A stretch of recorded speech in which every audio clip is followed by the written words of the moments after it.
We are here right now with former super middleweight and light heavyweight champ, and now boxing Hall of Famer, Andre Ward. Andre, welcome. That sounds good. Yeah. I appreciate you guys having me. So it's interesting you going in as part of these 3 years at once. You're a first ballot Hall of Famer. So many big names, and what's particularly interesting is most of the guys you're going in with are not of your generation because you retired nice and young. What's it like to be going in with all these guys, the Bernard Hopkinses, the Roy Joneses, the Floyd Mayweathers, U.S. Olympians in some cases from 8, 12 years before you? What's that like to be part of this class? It's hard to find the words. I mean, I know that I've done enough to be here, but you know, my big three is the three you named, you know, Roy, Bernard, and Floyd. So it doesn't make sense to me that I got in, you know, Bernard got in just 1 year before me. Me and Floyd got in 2021, and then I'm getting in a year ahead of Roy. Like, that just doesn't register. Right.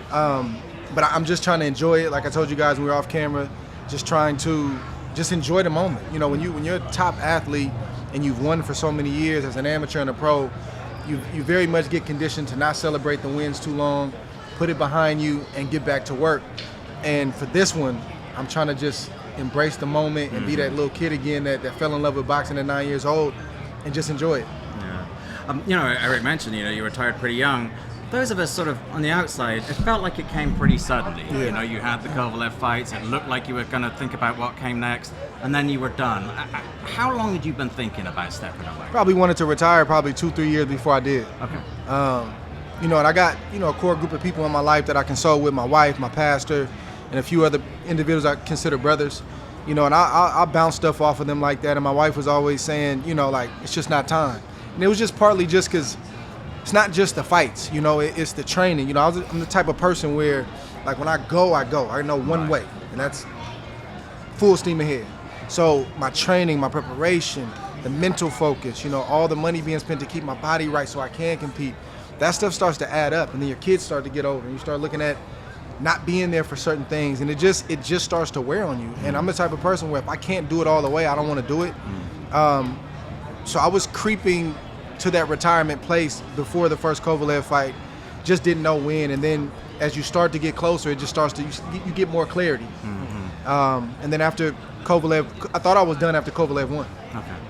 You know, I didn't go in a boxing ring, I didn't throw a punch for 3 months, and that's just not like me. I don't do that. Consulted with my pastor. He was like, you know, think about that. I think you may have another one left in you. Went and did the other one and had a new deal with HBO on the table, and then decided I didn't want to fight anymore. Was just physically, did you feel age creeping in at all? I mean, it certainly didn't show in the ring if you did, but was training any harder? Was it? Yeah, so I didn't feel the age in terms of like not being able to get out of the way of punches, my reflexes slowing, none of that. But I also didn't want to be around when that started to happen, number one. Number two, the training, yes. I felt the grind. I've had a couple knee surgeries. You know, one of them was playing basketball in 2008, and the other one was just wear and tear, meniscus, shoulder surgery. Like, when you're young, you don't have to do like rehab and prehab and get your body ready for camp. You just go to camp and just do your thing. You start getting in those late 20s, early to mid 30s, it's like, this is different. Yeah. It takes longer to recover. We're taking more off days, and just things that I started noticing that nobody could really tell, but I started to feel it, and it just starts to wear on you.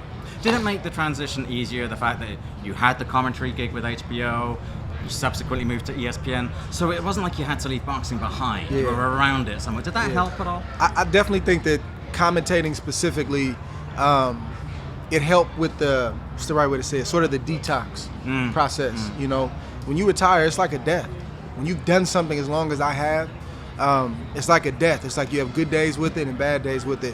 But being like ringside, but not in the ring and not fighting, not taking punches, dishing punches, or taking punches or dishing punches out, it helped me to kind of like decompress and detox little by little. But just to abruptly walk away and never to be seen again, that would have made the process twice as hard. Do you enjoy, you always were a very analytical boxer when you were in the ring. Yeah. Do you enjoy that opportunity to analyze fighters beforehand and analyze what's happening in the ring and be able to? I love it. I mean, I look at lifestyles, you know, people talking boxing, so you kind of know how a guy's living for the most part. You know, they putting things in their bodies, or do they like the nightlife. I factor in those things. I factor in mentality when I'm talking to a guy. What does he seem like to me? Then I look at his ability, right? I look at his work ethic, you know. So I love that kind of stuff. Obviously, when I was fighting, breaking down opponents, but now, you know, sitting ringside, I love it. You know, you get a big stack of, you know, just a bio, Right. and I know how to find what I need in that bio. Right. And for the record, when it comes to talking boxing, you'd much rather be doing it in person with us than on a Zoom camera with Max Kellerman, right? Let's make that official. That you enjoy I'll put it like more. this. I always have a good time with Max, but being in person is nothing like that. Looking back on your career, we mentioned, Kieran mentioned, you know, you're working for HBO and ESPN. We haven't mentioned our home network, Showtime, yet. It was really formative in your early career Yes. between SHOBOX Yes. and, of course, the Super 6. Yes. How big a role did Showtime play in helping you get where you wanted to go? I mean, it was huge in terms of my exposure. You know, I had some of my, you know, I got established on Showtime. You know, I sort of solidified myself and sort of confirmed that I'm still that guy on the other networks, but I got established on Showtime, and, you know, Al Bernstein and the crew, man, it's just a blessing. I mean, I was with you guys for years, and I've always still got great relationships. I mean, I feel like nobody ever quits at Showtime. But some of the guys that were still there, I'm still talking to them, I still text, they still work for Showtime, still got the same position, or maybe they moved up. It's just always felt like a family over at Showtime, and now that my doc is going to be at Showtime, we just announced yesterday that my documentary is going to be airing on Showtime Q1. I'm back. You know, so it's great doing business with you guys again. What can you tell us to tease the documentary? What's sort of the angle? Let me tell you this: we're still working on angle and how we want to present, but it's gonna give you guys a lot. Okay. I'm also working on my book. We haven't announced that yet, so both of those things are going to be dropping Q1 of next year, and I think it's a lot more than you guys are ready for. All right. Okay. All right. Put it like that. Someone else who is important in particularly the formative years of your career, unfortunately can't be here with us, but he is being inducted, and that, of course, is Dan Goosen. Yeah. And how does that feel that even though he can't be here, you're going to be here as part of the same induction It's class? it's crazy how life works. I mean, you know, out of everything we've been through, the good, the bad, like who would have thought that we'd be getting inducted at the same time? But very bittersweet for me. You know, you have issues in business, things happen, and then the man passes in the middle of a dispute.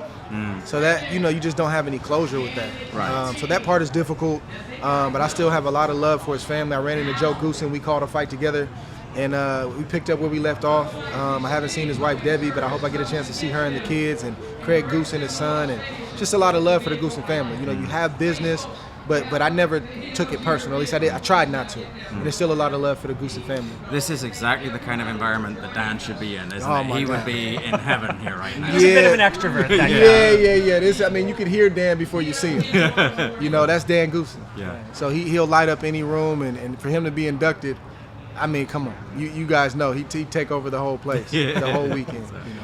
So as we're talking to you here, and we're talking a bit about how and when your career ended, it's reminding me that I think wherever someone ranks you among the all-time great fighters, I think you are near the very top of the all-time most successful careers, you know, in terms of getting out with all your health intact and getting out undefeated. You know, I guess Floyd Mayweather is probably number one all time in that category. He's Most got 50 successful. fights, so yeah. Most successful. Made a few bucks. Right. One or But two. would you say you're in the conversation for number two, like most successful career, if you're grading it in that sense, health and money?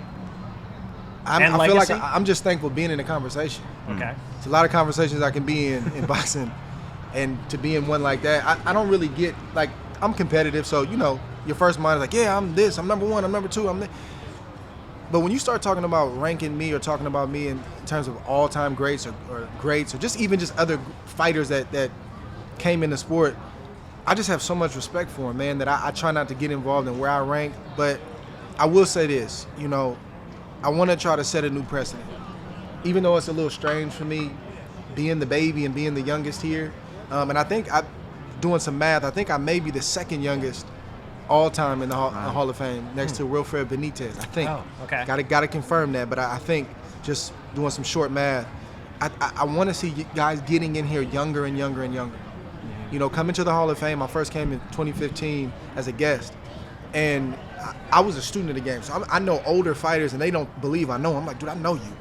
Like, I watched you VHS tapes. I'm telling them stuff, and they're just sitting there like, what? Like, just young guy telling me about myself.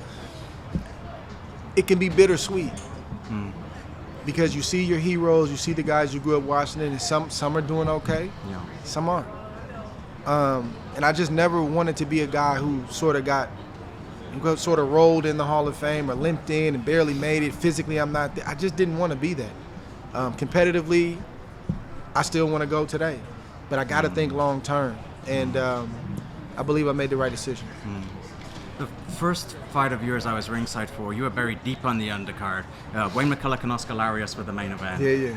And, dude, it feels like yesterday. I mean, it all goes by in the blink of an eye, doesn't it? It does. Like me and my wife, we talk often, and she's like, I can't believe it's over. I can't believe that 13 years like just came and went. Like, it's tough leaving, going to camp. She cried every time I left, and I'm sad. I'm struggling, and like. We had our, injuries, losses. We had stuff, but when it's over, you miss it, and to your point, you wonder where did the time go, Yeah. So. And that speaks to what you were saying before when we were off camera.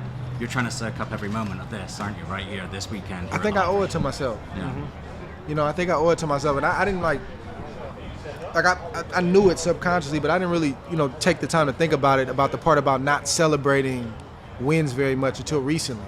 And I got friends and stuff that'll say, man, are you even happy about this? Like, do you like I had a friend recently ask me, like, are you excited about the Hall of Fame? I'm like, of course. Like, what do you mean? He's like, it just doesn't seem like it. Part of that is the pressure of, like I got my author here who's, shadowing me. I got the Showtime crew, I got family, I got responsibilities, interviews. But part of that is also just kind of just putting my hard hat on, doing the job, and then moving on and not enjoying it. So I owe it to myself. And I'm going to do it. I'm going to celebrate this one. I hope you're able to, take a step back, soak it in, and just enjoy the celebration of Andre Ward becoming a Hall of Famer. It's yes, sir.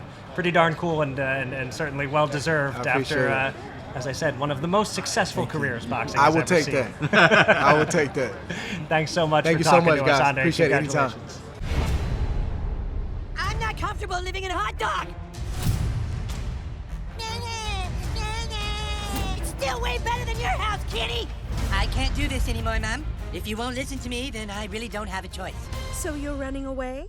South Park, The Streaming Wars, now streaming. Okay, well, I'll see ya. Bye, honey.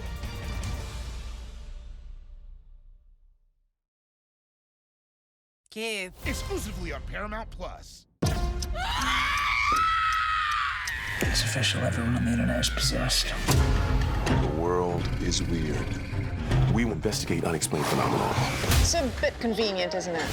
There's something happening in the world that is evil. God is here. And the devil is too. What the hell? What happened? Religion. Evil, new season June 12th. Binge season 1 and 2 now exclusively on Paramount Plus.